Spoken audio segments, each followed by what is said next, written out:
I really don't answer my phone anymore. I don't know if you have found yourself in this place, but I will end up with 30 or 40 missed calls at the end of the day and a bunch of voicemails, and I don't answer it anymore. Now, here's the thing. If your name pops up and I know the number, I'm going to answer the phone. But it's kind of at this place now. My number one caller is somebody named Spam Likely. Come on now. How many of y'all got Spam Likely as your number one guy? Yeah, your information's been hacked like mine too, right? And so it really is. It's just that all these phone calls, I end up with all these messages, and you know the ones that you get, to where it's some robotic voice on the other side, and they are telling you that you owe something. It's an IRS bill, or there is a medical bill, or there's this credit card, or a personal loan. There is something out there that they're saying you owe this payment, and if you don't pay it, something bad is going to happen to you. Now, I know, and you know, those are all scam phone calls. There is nothing real about them. But you want to know why they make so many of those scam phone calls? Because they are effective. Because they tap into this fear that we all have whenever we get a call like that. But what if I do owe? What if my tax guy did mess something up? What if there was somebody who stole my identity, and identity theft is a serious crime, and they did a loan in my name, and so now there's somebody out there with my social security number that has started a new credit card, and now I owe something. What if there was a bill that came in, and with all the other junk mail, I just happened to tear up and throw away, and I just missed? I know that it's probably a scam. But isn't there just that one little bit of all of us that thinks, but what if I really do owe? And here's the thing. I think that little fear, it actually carries over into our relationship with God as well. That we hear about the wonderful grace of Jesus. We hear about his amazing grace. We hear about how his blood is sufficient for us. But there is something deep down inside of us that still has that one little fear that just kind of goes, but what if? What if I still owe something to God up in heaven? And so what does that do? That causes us to start to perform. It starts to make us to try harder and harder and harder. And we end up trying to earn something that God said, I want to give to you freely. And we keep performing, we keep doing, and we keep performing. And we find ourselves exhausted. We are in Romans chapter 10 today. And what Paul is going to be able to do, he's going to do three things for us. He's going to remind us that the bill has actually been paid. You don't owe anything. Jesus is truly sufficient. He's going to show us why religious people are often the last people to believe it. And then he's going to shift it, and he's going to turn it around, and he's saying, so what are you going to do about the person in your life who hasn't heard this great message just yet? So Romans chapter 10, let's jump in. Verse 1 is where we are going to start off today. This is what Paul says. He says, dear brothers and sisters, the longing of my heart and my prayer to God is for the people of Israel to be saved. He said, I know what enthusiasm they have for God, but it is misdirected zeal. So he begins off with this, and you can really feel his heart for these people, for his people. These are the Israelites. This is his nation. This is his people. People he ran the streets with, went to school with, played ball with, all these things. He loves them. And so as we continue through these chapters, I want you to hear a guy with a heart, not just a theologian with a brain. This is his pastoral heart coming out about these people. He says, I know the enthusiasm they have, but it is misdirected. In other words, they're very religious. It's not that they don't care, they don't have energy, they don't have passion. They have all of those things. They are working really, really hard. They're just moving in the wrong direction, for they don't understand, he says in verse 2, God's way of making people right with himself. And refusing to accept God's way, they cling to their own way of getting right with God by trying to keep the law. Now remember, he is not describing irreligious people. He's talking about people who are committed. They are devoted. They go to church. They know all the answers. They've got the right heritage. They've got the right lineage, but yet they're lost. Not because they don't care enough, but because they put their confidence into the wrong thing. Which kind of leads me to a question I just kind of ponder for just a second. You ever think about what it is that the people sitting around you or the people in your life are putting their confidence into? Where are they resting their weight whenever it comes to everything? I mean, there are some people who would try to tell you it's nothing, but nobody believes nothing. Everybody has a spiritual framework that they are working from. Everybody's got something. Everybody's trusting in something. And the question is it going to hold them? For some people, maybe even some of us in the room watching online right now, you would say that you're resting in your own personal goodness. And I'm a good person. I mean, I treat people right, love my family, I work hard, provide. And, if there is a God, I'm probably okay, because I imagine that whenever that last day comes and he breaks out the scale and he weighs all of my good against all of my bad, it's going to all even out, or I'm going to have a little bit more good. And I am very sincere in what I believe. And that's actually who Paul is describing here in the first part. They think that keeping the law, they think that following the rules and keeping the commandments is going to save them. They're very sincere, but yet they're also very lost. There are other people in our world, maybe even sitting in this room right now, maybe it's a different direction, and they would use a phrase like this: I am spiritual, but not religious. That's what I do. I believe in something. Now, whether it's the energy, the universe, crystals, whatever it is, something bigger than me, and I'm building a belief system around, I don't know, what Joe Rogan believes, right? Or what does this personality test tell me? Or what was that last thing I saw on TikTok? And so that's kind of where it is, and that's where it is. But God, I think the question for this would just be, are you sure that can really hold you? Are you sure that having a belief system like that can hold? I'm not talking about holding you when things are fine, because anything can hold you when things are fine. I'm talking about what happens whenever you're waiting on the test results, or what happens whenever your kid turns prodigal, or what happens when your marriage falls apart, or what happens when you lose the job. What happens whenever you're just lying there staring at the ceiling 3 a.m. and the universe isn't talking back to you? Can that hold you? What's holding the weight of your soul in that moment? And that's the tension that Paul is naming. He's not looking at these people, he's not looking at Israel, and he's not going, those people are bad. He's like, no, you've got confidence in the wrong thing. And you can be confident in the wrong thing, and you're just sprinting faster in the wrong direction. Verse 3, he says, they're refusing to accept God's way. They cling to their own way of getting right with God by trying to keep the law. That phrase, refusing to accept, you can circle it and draw off to the side. It's the word submit. And it's a military term. It means to fall into rank under a commanding officer. In other words, it's not just agreeing with God, but I am going to surrender to him. I'm going to lay down my plans and my rights, and I'm going to pick up his. And so what this means is whenever it comes to the gospel, we don't just understand the gospel and the good news of grace and who Jesus is and who we are. We're to surrender to it. Because verse 4, for Christ has already accomplished the purpose for which the law was given. As a result, all who believe in him are made right with God. I love this word accomplished.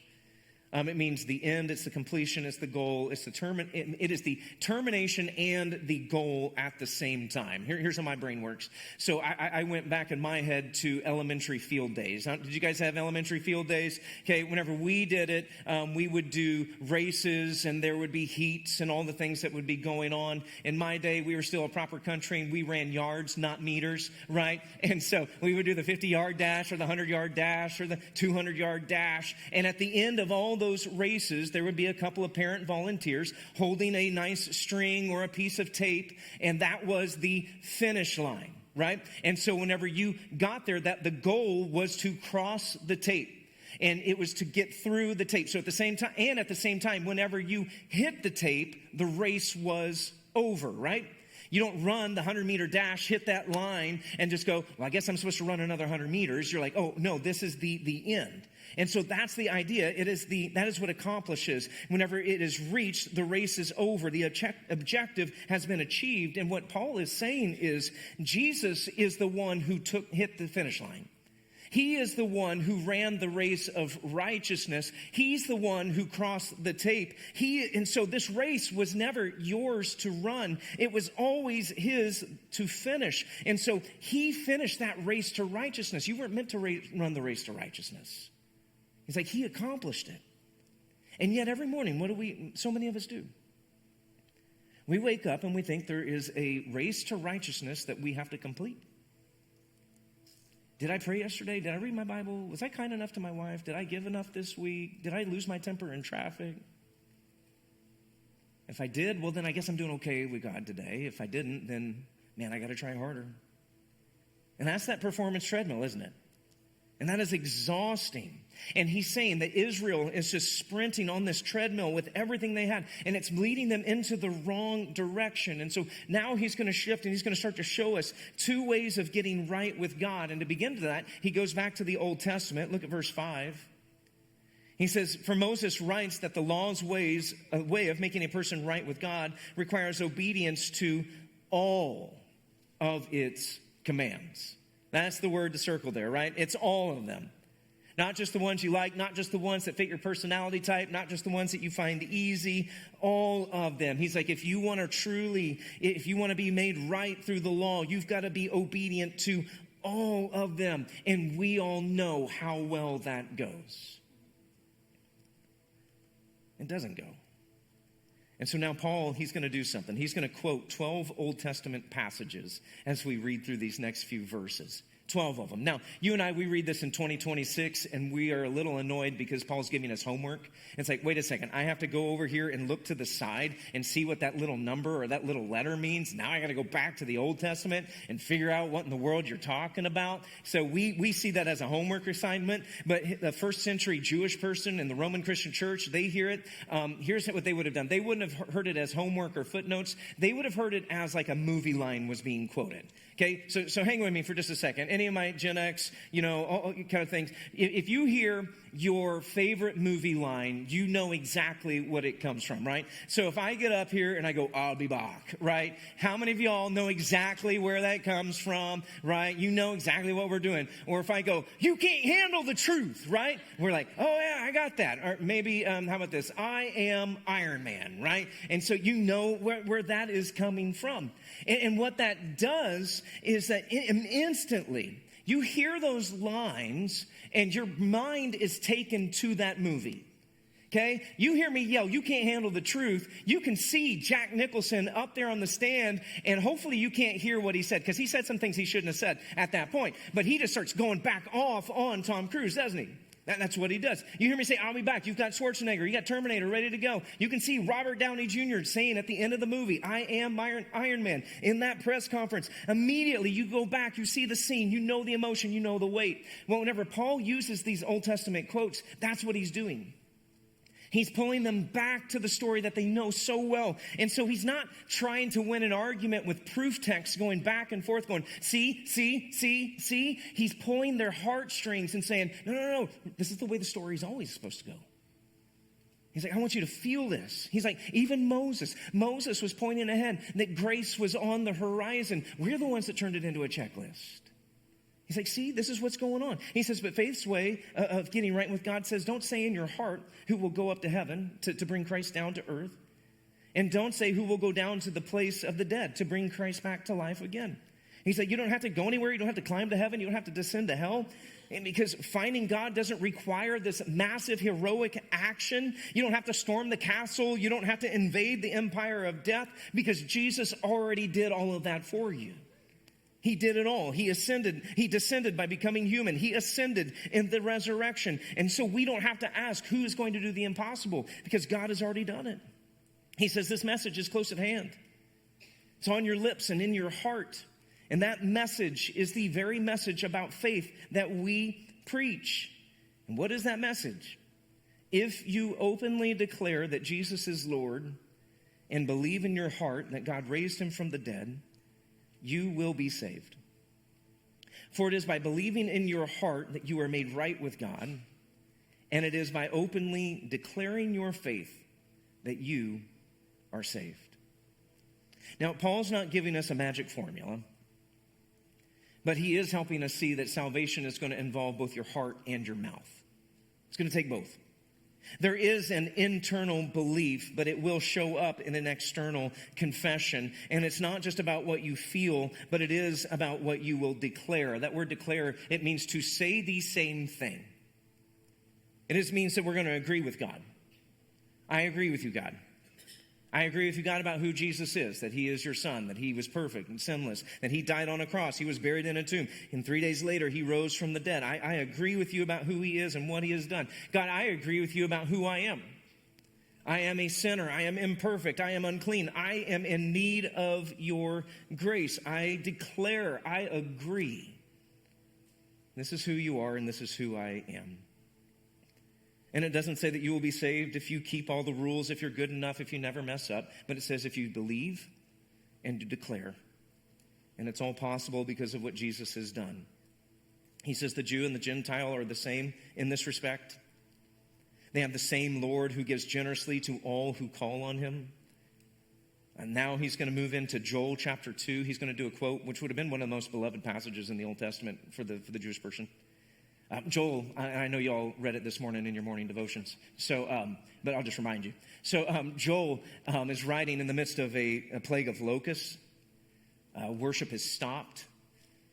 Everything feels like judgment. And God responds with this promise that just blows their mind. It's verse 13. For everyone who calls on the name of the Lord will be saved. All the way back in the Old Testament, God blows through every boundary that Israel had ever drawn. He says it's not just the people who have the right genetics. It's not just the people who have the right rules to keep. It's not just the priests, not just the prophets, not just our sons, not just our daughters, not just our old, not just our young, but it is everyone who calls on the name of the Lord. They will be saved. And so Paul's point throughout this entire first half of this section is that this has always been God's heart. The invitation has always been this wide. It has never just been about people with right rules or right genetics. It's always been for everyone. And here's where it all starts to shift. Because now we've got to start wrestling. If that's the case, then what does that mean for you and for me? And here's how I would just simply put it. Is that if the gospel is for everyone, then that means it's for someone. Okay? What do we mean? We got to get out of this. It's just for everybody out there. And we've got to start to personalize this. That there is someone in your life who needs to hear about this. Around here, we call it everyone should have a one. Who is your one? Who is it that you are praying about that the Lord is going to use you to lead them to Jesus? Who is that name? Who is that person? Who is that face? I mean, some of y'all, you already know it. You've got a card or you've got the post-it at home and you're praying over them every single day, and you wake up in the morning with them on your heart. You go to bed in the morning with them in your heart. It could be the coworker that you eat lunch to next to 5 days a week. It could be the neighbor that you actually know their name, right? You're that neighbor, and you actually know who they are, but it's a specific person in a specific place, in whatever zip code God has specifically placed you, that if they would just call on the name of the Lord, that they would be saved. If it's for everyone, then that means it is for someone. So we're personalizing it now. And that kind of leads Paul into these questions here. And he's going to ask a series of questions, and they're a little bit like a chain, because if one of the links breaks, it all just kind of falls apart. He says in verse 14, he says, but how? How can they call on him to save them unless they believe in him? And how can they believe in him if they have never heard about him? And how can they hear about him unless someone tells them? And how will anyone go and tell them without being sent? Remember, this is not a theological point. This is a pastoral point. This is a practical point. He's saying if salvation comes by calling, and calling comes by believing, and believing comes by hearing, then how does someone ever get there if nobody ever opens their mouth to them? In other words, someone becoming a Christian, someone responding to the gospel, it doesn't just happen. The message has to be carried. It has to be proclaimed. It has to be spoken. It has to be delivered. And it has to be delivered by someone, to someone. And that someone who's going to share with someone, it's us. He says, this is the message that we preach. That's what he said back in verse 8. Now, let's reframe that word there, because I think a lot of times people think, they hear the word preach and they think, well, that means you've got to stand up on a stage with a microphone, you got a podium or pulpit or whatever, and you get up there and you give some well-polished presentation. But that's not the word that Paul means.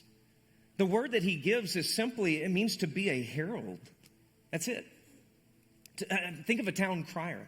It's a 4th of July weekend, so I've been thinking about Paul Revere. I don't know if that story's true or not, but I like to believe that it is, okay? And so he's just running through the town. The British are coming, the British are coming, the British are coming, riding on through that horse. He has a message to share and to proclaim. He is a herald sharing a message, is he not? It's like, Paul, what are they going to do? I don't know. I just know the British are coming. It's like, well, what about this? I don't know. I was just told to come down here because there was a lamp up there. Then I'm supposed to ride through the town and just cry out, the British are coming. Everybody get ready. And the reason why this matters is I think this should free us up. See, a herald doesn't have to have all the answers. A herald doesn't have to have a Bible college degree. A herald doesn't need to be an expert in anything. A herald just has to be somebody who's willing to deliver the mail. That's it. You don't have to write the mail. You just got to read the mail and deliver the mail. And so let me make it this simple. If you have feet, a mouth, and a message, guess what? You're qualified to be a herald. You can go out and deliver it. And that's why the scriptures say, Paul says in verse 15, how beautiful are the feet of messengers who bring good news. How beautiful are their feet. My feet aren't beautiful. I haven't worn sandals in 30 years. All right. It's just like, because I don't want to do that to anybody, right? It's just, I don't want young children running away crying after they see my toes, all right? So it's just not good. But the Bible says, beautiful are the feet. Not because of what they look like, but because of what they carry. And they carry the message of grace and hope and salvation. Do y'all feel the weight that Paul is trying to throw on? This is the weight that he feels. If we don't carry it, who's going to carry it? If we don't speak up, who's going to speak up? If we don't tell someone somewhere about the grace of God, how will they ever know? Because, verse 17, faith comes from hearing. That is hearing the good news about Christ. Friend, hear me. It does not come through osmosis. It doesn't come from just being in the right environment. It doesn't come from being just a good person. Faith comes through hearing. And if it's going to require hearing, then that means it requires a speaker for someone to share.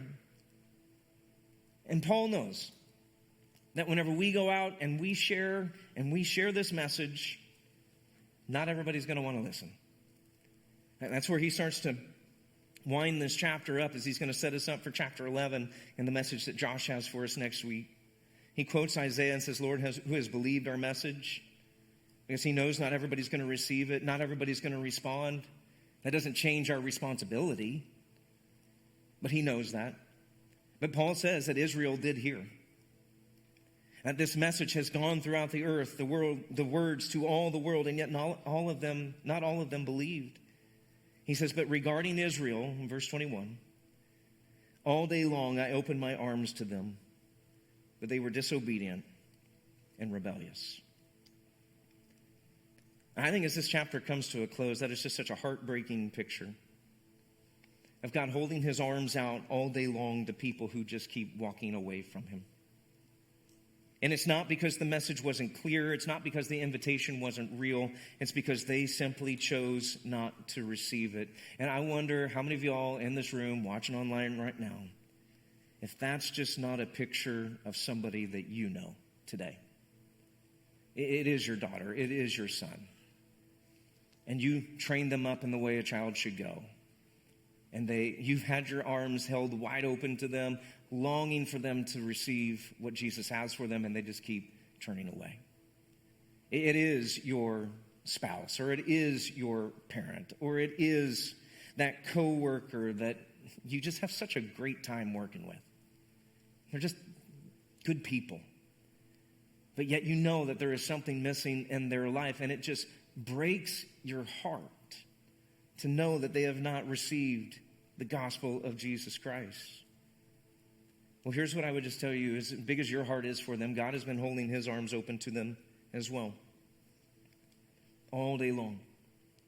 But here's what I would challenge you with. What if they don't know that God has been holding his arms open to them all day long because nobody has ever told them?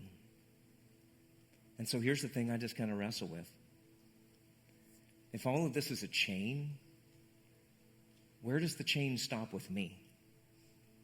How can I make sure that this chain doesn't break here? How can we, as Corinth Christian Church, right here, Walton County, Georgia, 30052, how can we make sure that this chain does not end with us?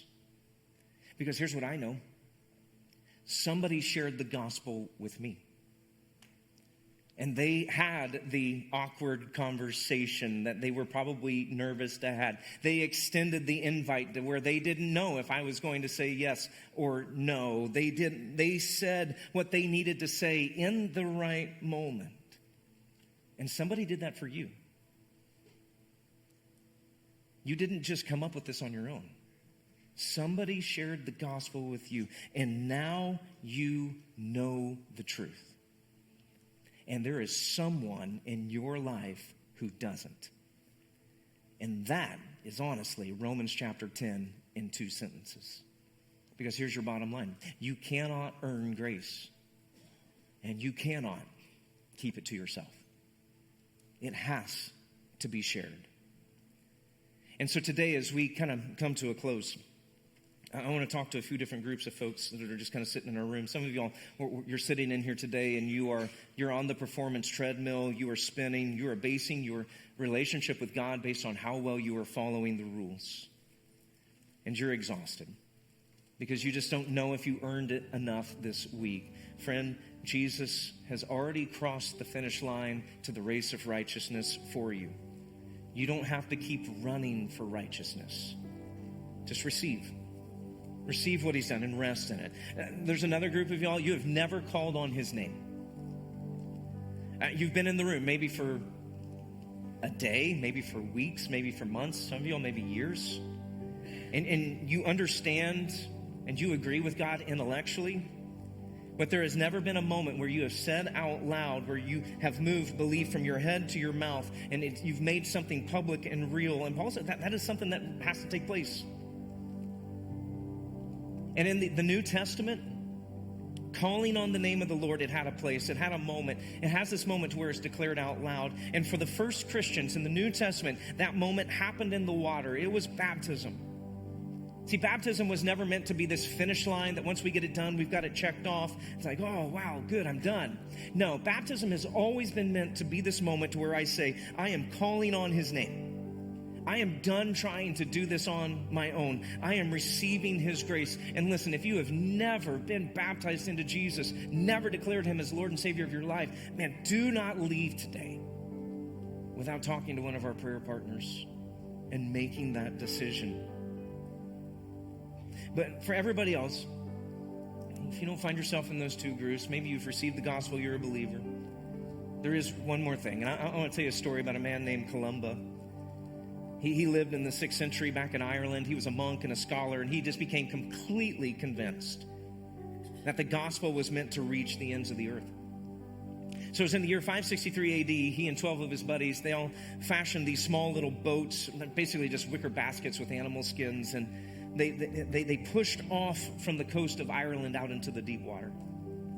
They didn't have a motor. They didn't have GPS. They didn't have a destination. Some accounts even say that they packed all their belongings in caskets because they were convinced that this might cost them everything. And the only plan that they had was we were going to sail until we can no longer see the shores of our homes. And so wherever the wind took them, they said, that will be our somewhere. That's where the Lord wants us. And so they end up landing on this tiny little island off the coast of Scotland called Iona.